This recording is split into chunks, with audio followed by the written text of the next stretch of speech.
Alhamdulillahillazi arsala rasulahu bil huda wa dinil haq yuzhirahu 'alad dini kullihi wa kafa billahi syahida. Asyhadu an la ilaha illallah wa asyhadu anna Muhammadan abduhu wa rasuluh allazi la nabiyya ba'dah amma ba'du. Puji syukur mari kita panjatkan kepada hadirat Allah Subhanahu wa taala yang rahmatnya dan kasih sayangnya yang anugerahkan kepada kita, serta akal untuk berpikir, hati untuk merenung, dan kesempatan untuk menuntut ilmu. Dalam kesempatan kali ini, saya ingin bertanya dulu kepada para sobat santri. Siapa yang tidak mengenal seorang Imam Al-Ghazali?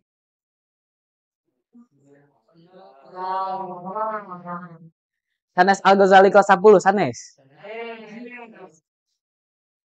Yaitu seorang ulama yang sangat gigih yang untuk menuntut ilmunya serta untuk menyebarkannya, yaitu seorang pengarang kitab, dan juga kitab itu pun menjadi rujukan dalam ilmu tasawuf yang bernama Ihya Ulumuddin, yang menjadi salah satu ajaran dalam pesantren di Indonesia. Dalam perjalanan hidup, seringkali kita menganggap bahwa ilmu hanya sebatas tulisan yang terdapat dalam buku ataupun catatan yang kita simpan. Namun, kisah yang akan saya bawakan yaitu peristiwa Imam Al-Ghazali yang mengajarkan kepada kita bahwa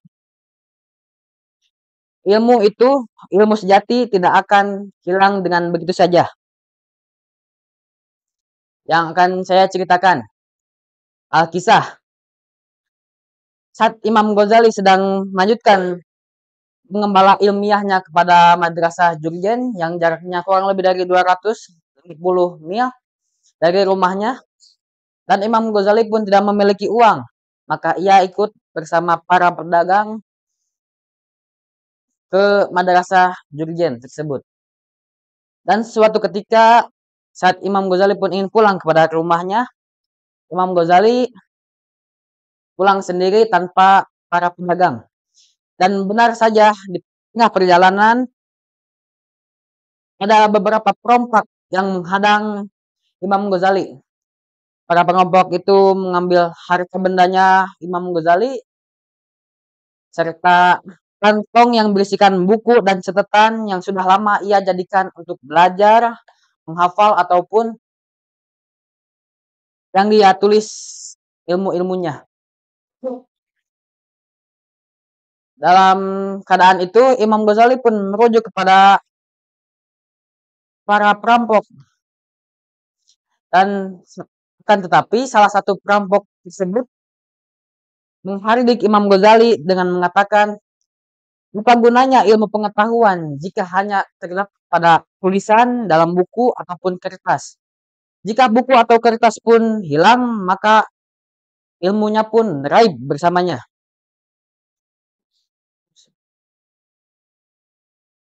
Pelajaran yang bisa kita dapat dari kisah tersebut adalah